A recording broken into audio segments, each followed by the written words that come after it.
interesting. How does DI, as it is frequently called, enhance teaching for deeper understanding? I know we've discussed this in classes that I've taken with you in terms of concept-based teaching, going for breadth and depth of knowledge.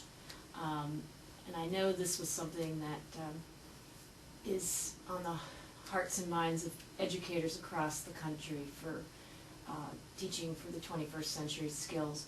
How do you see differentiated instruction relating to teaching for concept-based teaching?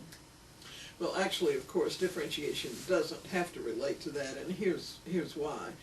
Differentiation is an instructional model, and when you're asking me about teaching for understanding, has to do with curriculum and what we believe about the things that we teach. And so I could differentiate instruction just to get kids to memorize vocabulary words, or I could differentiate instruction just to have kids practice math out of context, never understanding anything they're doing about it. Whatever I choose to teach is probably going to work better if it works for the person who's receiving it. And so that's the premise of differentiation, is that whatever it is we elect to teach, if it matches the learner, it's likely to happen better. For me, the real intrigue comes when we can match the best of what we know with curriculum with the best of what we know about instruction. And certainly a big premise of differentiation is you have to differentiate something. And if you differentiate something that's boring and decontextualized and irrelevant to kids and doesn't feed forward, then you probably still will get better results in terms of test scores or whatever than you would have had you not differentiated it. But it's so much more exciting to think about taking really amazing ideas and differentiating those so more kids can have access to them. So for me, where differentiation is at its best is when we start with really high quality curriculum and differentiate. Not with the belief that a few smart kids in the school can learn good stuff, but really with the belief that almost all kids can learn good stuff if we can figure out how to match it to their particular needs. And I don't think we have any compelling reason to think now that kids who are in our schools are going to fare particularly well in their lives just because they memorized a bunch of stuff and passed a test.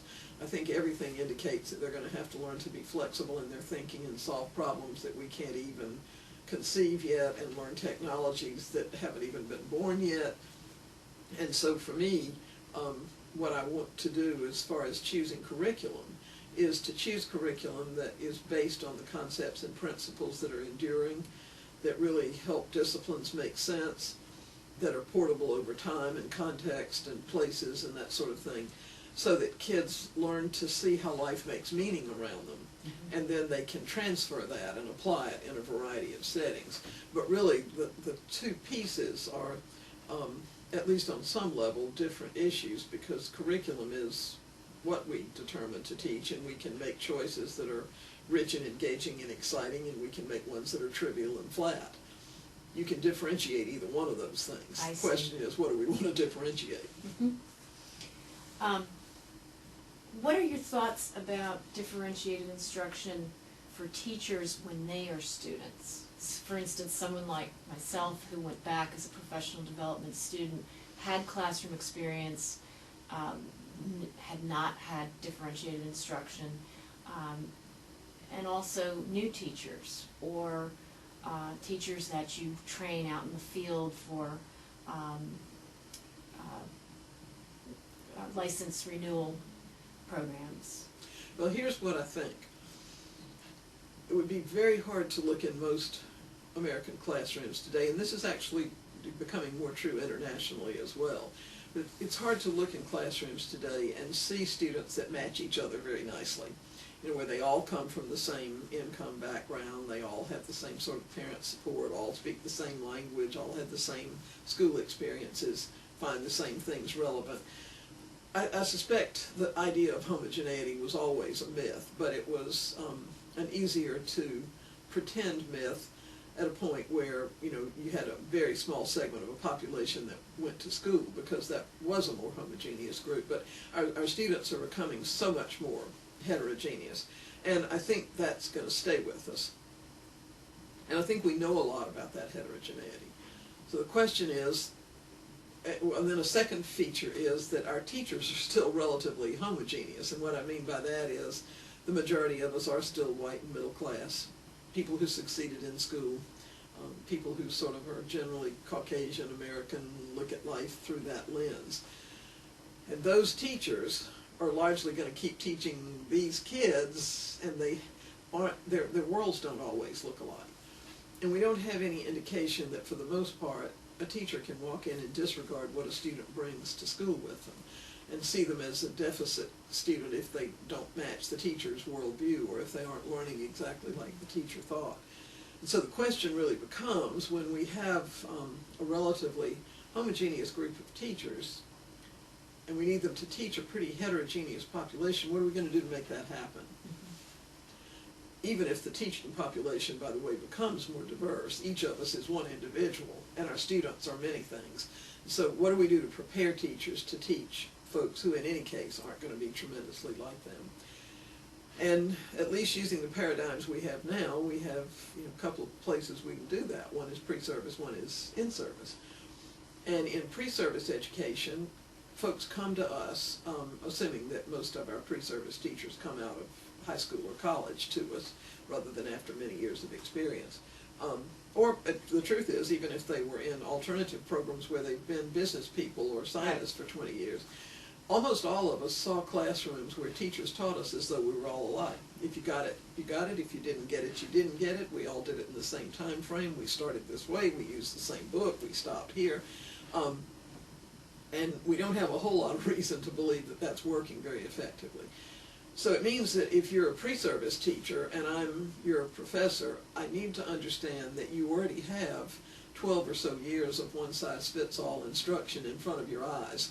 And that's probably the only model you've ever seen. Mm-hmm. So if I want you to become more proficient at teaching for diversity, then what I'm going to have to do two things. One is I'm going to have to teach you about differentiation so you understand its philosophy, so that you understand where it comes from empirically, so that you understand the practices and procedures that you might use in a classroom, sort of the what, why, and how of it. And I need to teach you those things. I need to teach you about them and have you apply them to virtually everything you do. But that's not going to be nearly as powerful as if I do that plus modeling it for you all the time. And so I think the places that I see that are the most promising in that way are places where teacher ed programs themselves are highly differentiated. Yeah. And the potential teachers experience that in their work and can pick it apart on their own terms and ask questions about it and challenge it, as well as trying to apply it to things. If we're not creating alternative models in teachers' minds, then of course that model that they've had of 12 years or 16 years or whatever it is going to feed forward into the classroom, and the one-size-fits-all thing is all they're going to have. So places where I see colleges modeling differentiation for their students and also teaching about it really effectively, the students are hired in an instant, and they feel very secure because although they're still young and they know that they'll have growing to do, they understand what the game plan is. They're aiming at a different target than people who enter with one-size-fits-all models in mind.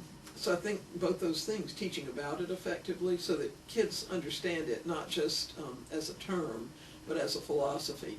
They understand the vocabulary, but they also know how to apply it to lesson plans and units and thinking about curriculum easily so that they understand issues about management, about relating to students, about creating environments, all those things, but also so they see it in their own lives.